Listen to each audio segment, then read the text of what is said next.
Let me introduce our next talk and our next speaker.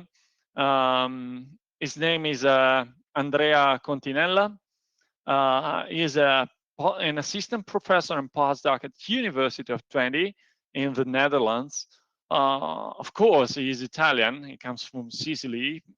Previously, he was a postdoc researcher in the computer science department at the UC Santa Barbara, and he obtained a PhD cum laude in computer science engineering at the Politecnico di Milano.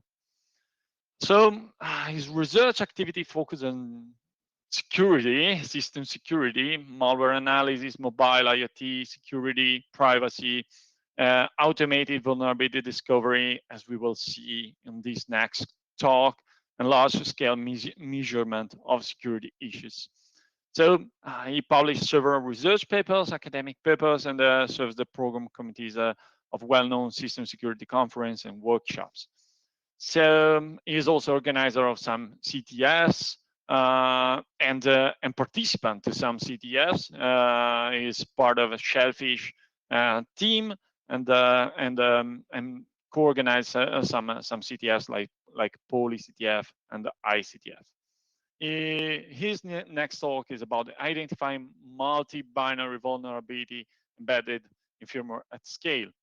So the focus is specifically on embedded devices, IoT devices, and basically low-power, single-purpose embedded devices. Okay, that have become ubiquitous.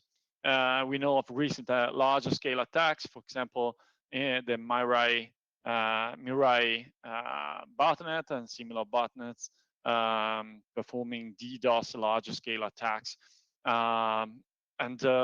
so with these, the analysis of the malwares that have become extremely common and extremely valuable in the cybercrime underground is quite complex. So it's very hardware dependent because it uses minimal environment with custom hardware components, and moreover, they often use a model of based on multiple binaries. So these approach and these tools that Andrea will present currently, that is the result of a very interesting research they did, is suggesting and is implementing a new approach in the analysis of these multi-binary firmwares, and especially applying a kind of taint analysis approach on the multi-binary firmware of embedded devices. So I won't add anything else apart that with this kind of approach, they identify several 0 days in several embedded devices, and some of them are really valuable with remote code execution and CVSS above 9.6. And I will leave the stage to Andrea in a few seconds.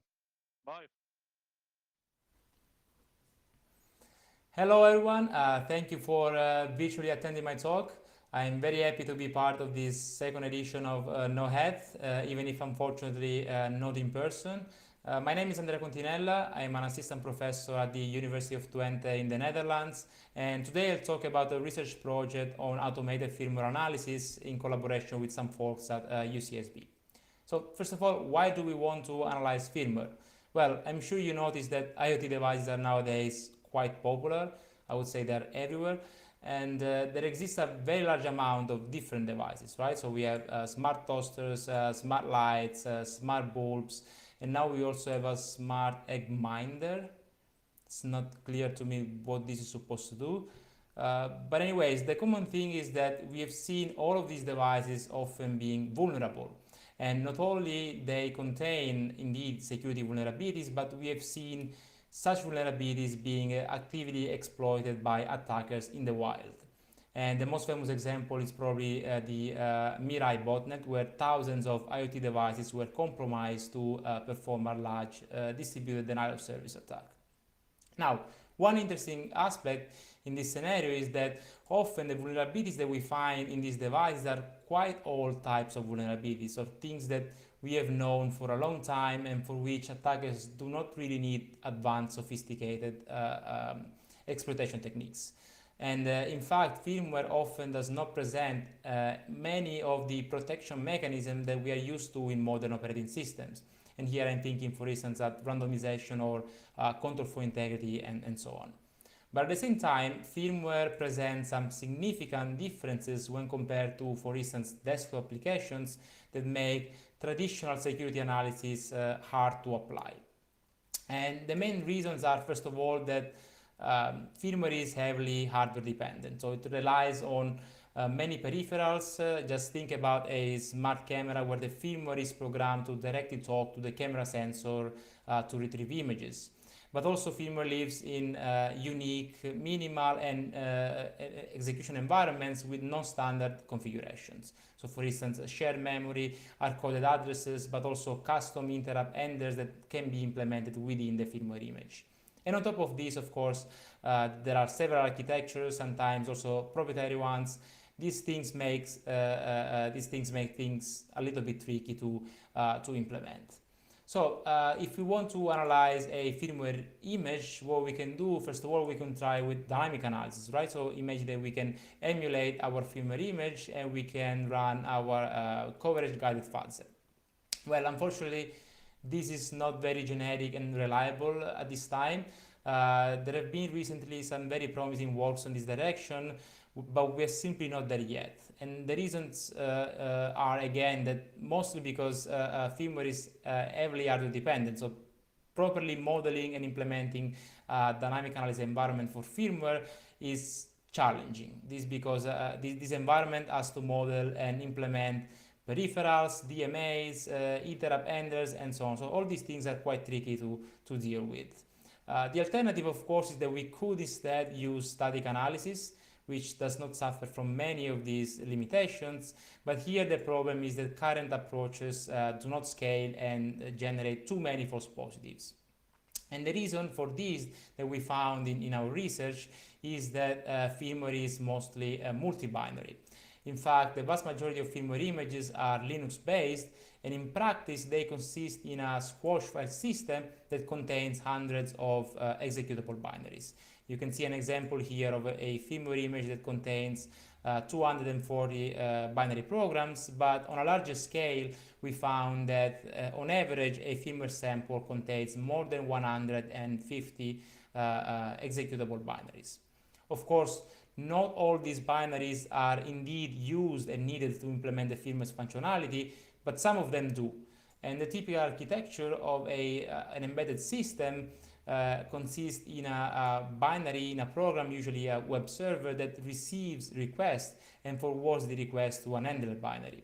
The handler binary processes the request and then returns a result. In practice, this is a little bit more complex because we can have multiple handler binaries, and these binaries can further interact with other programs. So at this point, the question becomes which binary we want to analyze, because clearly, on the one hand, if we only select a random number of binaries, or we only focus, for instance, on the web server, we might miss a large amount of vulnerability. So we might have many false negatives. But on the other hand, if we analyze all these binaries individually, then we will have a large amount of false positives. And so you can see an example here.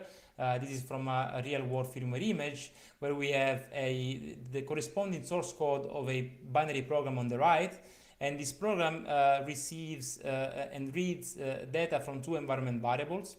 If we assume that this is the input of the program and this is attacker control, then this program contains two vulnerabilities, because this data, this input, is used in two unsafe string copy that do not check, without any check on the size of the destination buffer. So these are two buffer overflows, easy, two bugs. In reality, when in this specific firmware image, this program on the right is only executed through this other program on the left. And you can see here that this other program sets the values of these two environment variables and then execute the program on the right. So now, if we look at the big picture and we consider the interaction between these two binaries, in this case, we only have one bug. In fact, while the value of the query string variable can potentially be longer than 128 bytes, so longer than the size of the destination buffer, the log path variable is hard-coded and constrained to a string that is shorter than the destination buffer size. So in this case, not generating any buffer overflow. And this is, again, a quick example, but of a false positive that occurs when we look at binaries individually. But you can imagine how the number of false positives can quickly increase if we look at many binaries and we want to analyze many firmware images at scale. So during our research, we started from the observation that firmware is mostly composed of multiple interacting binaries, and we found out that modeling the interactions between these binaries is essential for an effective analysis. We can model those interactions because programs and processes communicate through a finite set of channels, a finite set of inter-process communication paradigms, modeling these interactions, we can actually introduce static analysis techniques to perform multi-binary taint analysis. So multi-binary taint analysis where the constraints of our taint analysis are not only propagated within one single binary, but they are also propagated from one binary to another. On top of this approach, we built a prototype, Caronte, and I'll show you in this presentation that Caronte can discover unknown bugs, but at the same time, it can drastically reduce the number of false positives. So if, in a nutshell, if you want to quickly summarize what Caronte does, it takes as input a firmware image, it unpacks the firmware image, extracting all the existing binary programs, and then it detects what we call the border binaries. So these are the binaries that accept user input from the outside world. Once we have these border binaries, Caronte tracks the interaction with additional programs. You can see here an example, two programs that share data through an environment variable. And what happens in practice is that these two programs know the name of the environment variable that we call the data key of the communication, in this case the string value. And by knowing this data key, they can actually share data. And of course, all of these binaries, all these programs can then interact and communicate with additional programs. Now, Caronte has what we call a binary dependency graph. So this graph that connects all the programs that communicate.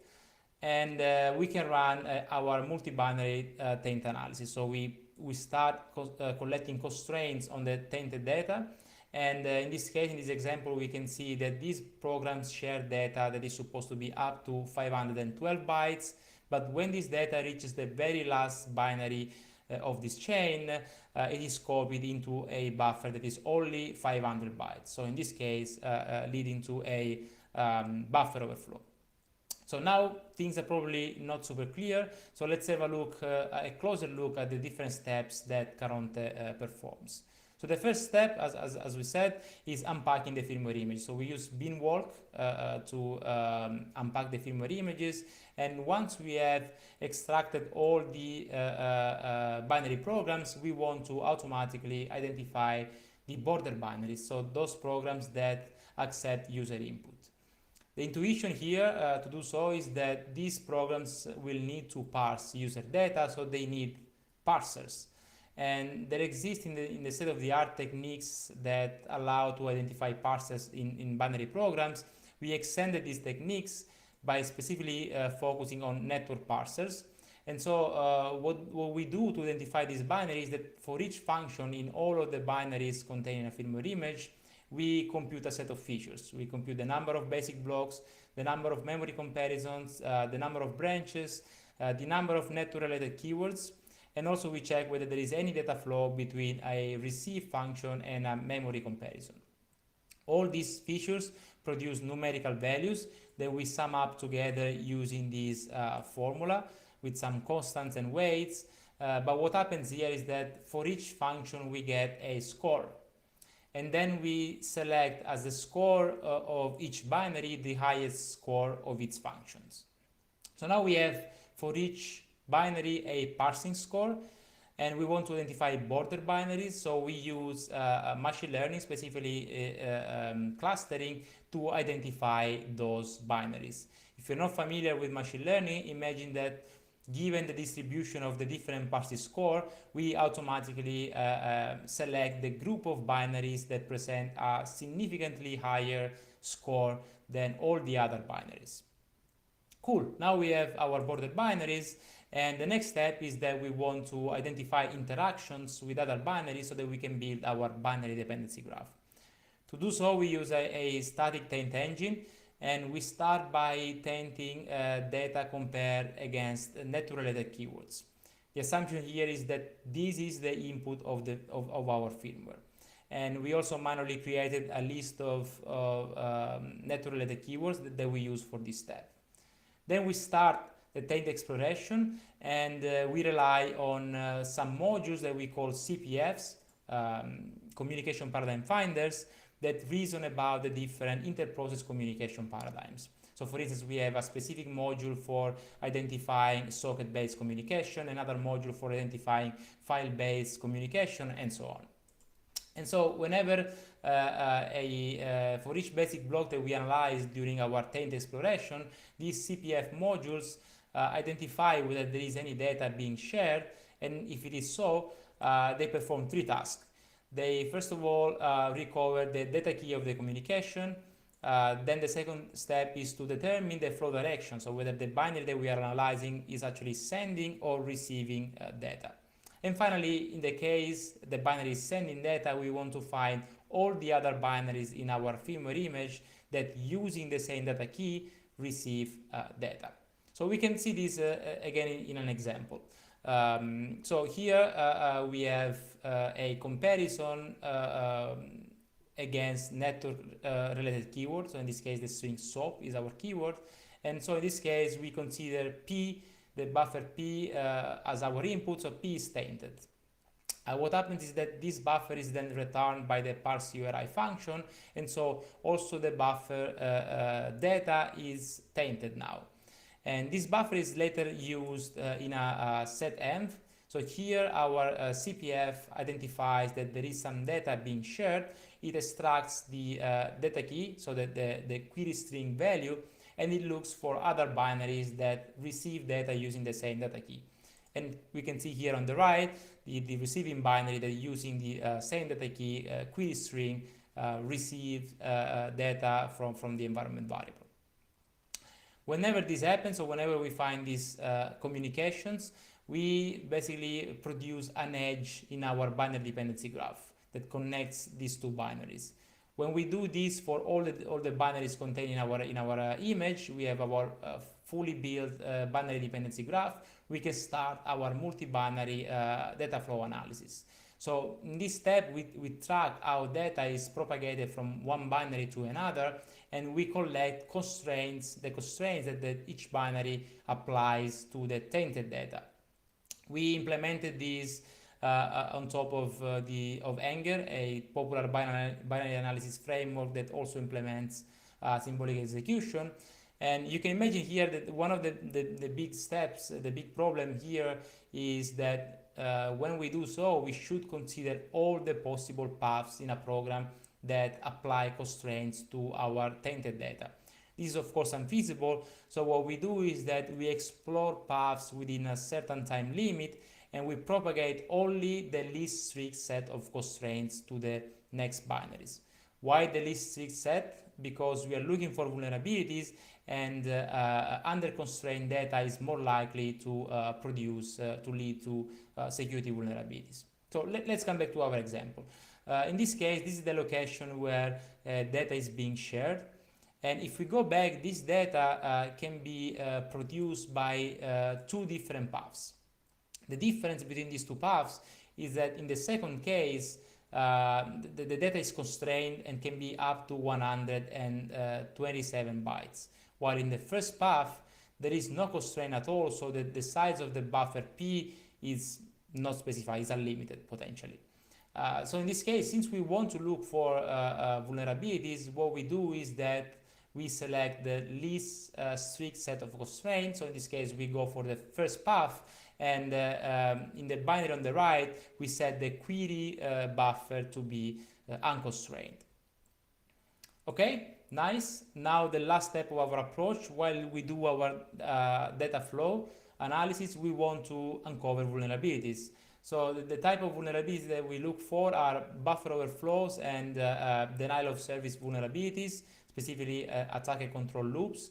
And what Caronte does to do so is that, of course, we taint data sent and propagated from one binary to another, and Caronte raises an alert whenever tainted and under constrained data reaches async.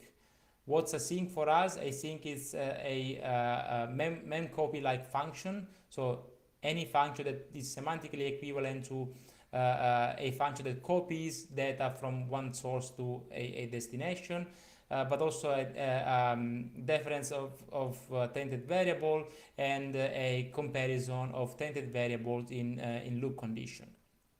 If we go back again to our example, we can see here that this is the location where this binary receives tainted data, and this data is later used in the process request, and after some processing it reaches a sync. So there is an unsafe string copy here without any check on the destination side, on the size of the destination buffer. So in this case, Caronte produces an alert. Cool, this is our approach. To show that this really works in practice, we first of all performed a in-depth evaluation, and in this case we analyzed 53 firmware images from 7 different vendors. We actually found 46 new 0 days. We got a bunch of CVEs, but not only Caronte was able to detect these unknown bugs, but it was able to decrease the number of alerts, the average number of alerts, from more than 900 to 5 alerts per firmware image. This is an alert reduction of 2 orders of magnitude, but at the same time keeping a very low false positive and false negative rates. So we can see some numbers about this reduction in this table. These are some statistics about the number of binaries, the number of alerts, and the execution time required to analyze these firmware images when using traditional static analysis approaches. So when dealing with each binary individually. Here on the right, instead, we can see the same numbers when we apply Caronte's approach. And you can see that there is a quite significant reduction both in terms of number of alerts, but also execution time required for analyzing this firmware image. We also perform a larger scale evaluation. So in this case, we collected almost 900 firmware samples. We found that almost 40% of them contain multi-binary interactions. And we also manually inspected 100 alerts out of the 1003 alerts that Caronte generated during this analysis. We found that 44 were actually true positives, and 30 of these 44 true positives were actually multi-binary vulnerabilities. So just to give you a bit more insights about our analysis, this is the distribution of the size of the binary dependency graphs in our evaluation. So you can see that the vast majority of firmware images produces BDGs with 5 binaries that interact with each other, but we also see quite complex BDGs. For instance, there was one sample that produced a binary dependency graph containing 16 binaries, which was quite surprising for us, I would say. Perfect. Then in terms of execution time, Caronte indeed takes a bit of time to analyze a firmware image, on average 15 hours.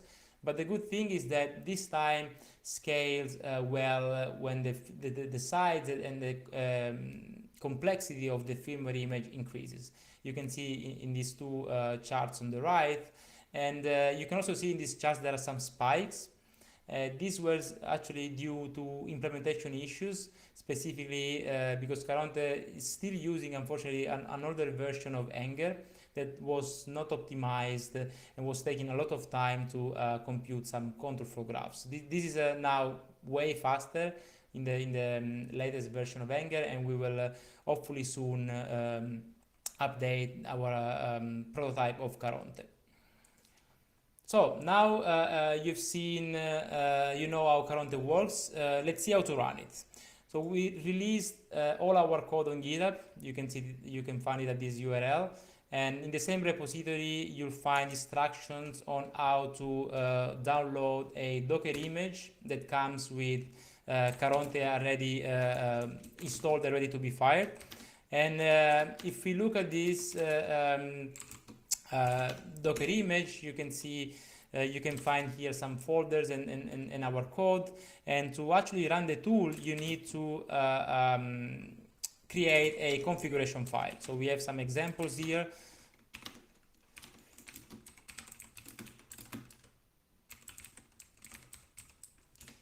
This is, for instance, a configuration file for a specific firmware image. You can find on our repository all the instructions on how to what all these settings means and how to use them. But then if you want to run the tool, you actually need to only pass this configuration file in the command line. So if I run this command, now we should have Caronte running on this specific firmware image. As I mentioned, this will take quite a bit of time, so we'll not wait for this to finish, but I want to show you what happens when this terminates. So at the end of the analysis, Caronte produces a log file. You can see this here with all the information about the analysis. But instead of looking at this text-based log file, we recently implemented a very simple UI to visualize these results. And if I run this command, nothing really fancy, but we should be able to see some information about this firmware image and this specific analysis. So we can see that this image contains 128 binaries. Luckily, not all of them process user input, so we can see actually a rather simple binary dependency graph. The light dots are the border binaries. We can see additional information about, for instance, like the data keys that are used in the communication between different binaries. But the nice thing is that we can actually look at the alerts generated by Caronte. So if I select the first alert, we can see that the path of this alert is highlighted in this graph. And this is specifically an alert produced by a data flow which started in the HTTPD binary that communicates with the fileaccess.cgi binary. This communication happens over a content type data key. This is the address of the buffer used to share data, and this is the address of our sink. So this is where our data flow ends up. So this is where potentially we might find a vulnerability. And indeed, we combine this with Anger's decompiler. So if I click on the very last binary of this path, Anger is going to decompile the potentially vulnerable function. The decompiler in Anger is still a work in progress, so you'll see that the decompiled code is not, the quality is not great, but it's still good enough for us to spot a real world vulnerability. So you can see that in this function, this program receives tainted data from an environment variable, and later on, believe me, this data is used in an unsafe string copy, so leading to a buffer overflow. This was a quick example, and but this was indeed a real world vulnerability, and of course we disclosed this vulnerability and everything else that we found to the responsible vendors, many of which have already released patches for their devices. So to wrap up this presentation, a brief recap of what we achieved. We introduced static analysis techniques to perform multi-binary taint analysis, and our prototype Caronte is indeed able to discover unknown bugs in embedded firmware by drastically reducing the number of false positives. an interesting aspect of our research is that despite program analysis is quite a complex task, even when applied to a single binary, scaling program analysis and binary analysis to a multi-binary environment is possible because modeling the interactions between these binaries can make things quite easier. Perfect, and thank you for attending this talk. Just a reminder, there is an academic paper on this, so feel free to check it out if you want to read more details. And then I'd be happy to take any question on the live stream. Ciao. Hello, Andrea. Hello, hi. Hello, how are you? Good, how are you? Also good. So that was an amazing work. So Thank you. as you can see from the Q&A data, it raises some attention and some questions. So let's start from the first question. It's by Sukhdev. He wrote, "What happens when someone like Filippo Cremonese tries to manually and maliciously patch the binary file?" Yeah, that's a great question. And first of all, I hope that Filippo can patch all our firmware so that we have more secure devices. That's of course the end goal of our research, right? So we want to identify vulnerabilities because we want to patch them and make these devices more secure. And patching is also something that we are working on. The tricky thing is that applying techniques like the ones that Filippo described really nicely in the firmware domain is a little bit more complex because firmware presents some characteristics that make this analysis particularly difficult to apply. And I can give 2 examples, for instance. One is that firmware images are usually flashed into memories that have very small and fixed size, right? So it's often not possible to inject and add additional code in a firmware image. So if we want to patch something by introducing and injecting new code, we have to replace something that is already in the firmware image. We don't have any space left. This is very common. And the other thing is that firmware images often present integrity checks to avoid tampering. If you modify and change anything in the firmware image, then the signature check or the integrity check will be destroyed basically, and so the firmware will not run. So this is another challenge that when you want to patch firmware, you have to deal with this. You have to somehow adjust also these checks. Okay, nice. So the second question is, did you evaluate the false negative rate based on known vulnerabilities? So you mentioned that this was proven very effective and quite accurate, but and you show some numbers about the false positive, but probably the question is on false negative. Yeah, that's also another great question. We did it for the let's say small scale experiments, or only when looking at the 53 firmware images, not in the large scale scenario, because that would be a little bit say more difficult to do. What we did is that we look for CVEs, non-CVEs for the same firmware images, and we found that the vast majority of them were covered by our approach. We did find some false negatives. I remember 2 for sure, and these were due to the fact that the binaries were presenting some weird ways to address and reference to strings. If I remember correctly, one of them was computing the address of a string by computing an offset from the global offset table. But there were some things that Enger, our underlying analysis, was not able to properly track down.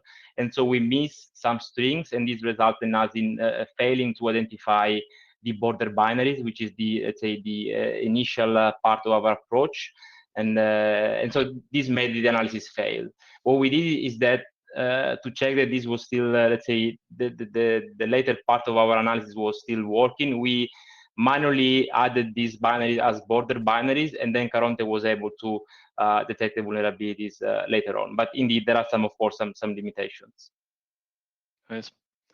And then the next question is, did you test any enterprise-grade network or security appliances? Do you see any, in case you didn't, do you see any limitation in using this approach on stuff like client VPNs, load balancers, etc., for which we saw a spike in disclosed vulnerabilities recently?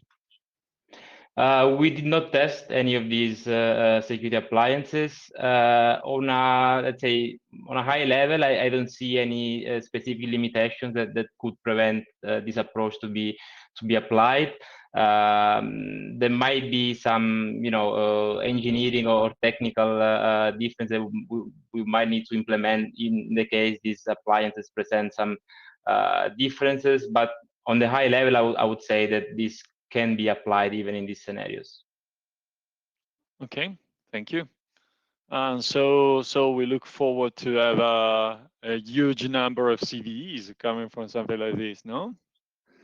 Yes, but also I would say also a very number of a high number of patches, right? So we want to find vulnerabilities, but we want also to patch those vulnerabilities. And patching in the IoT domain is particularly tricky. I mentioned already some challenges, but also in terms of deployment, right? Because sometimes also deploying patches for IoT devices or smart embedded devices, it's a little bit more complex. And so, yeah, the goal is to find these vulnerabilities, but also hopefully to make sure that those are patched timely. Nice. So some compliments from Vinci and from Protozoo. How much time and effort was required to develop Caronte? That's a nice question. I think in terms of development, it was about a year or maybe I would say around a year. But many of these techniques are based also on Anger, which is this binary analysis framework that has been developed at UCSB. And so these also results of many years of research, right? So Anger has been developed and increasingly being improved over the past 5 or more years. So specifically for Caronte, 1 year, but also we use many of the results from previous research. Nice. Okay. So thank you very much for your participation, and thank you very much for this amazing job. We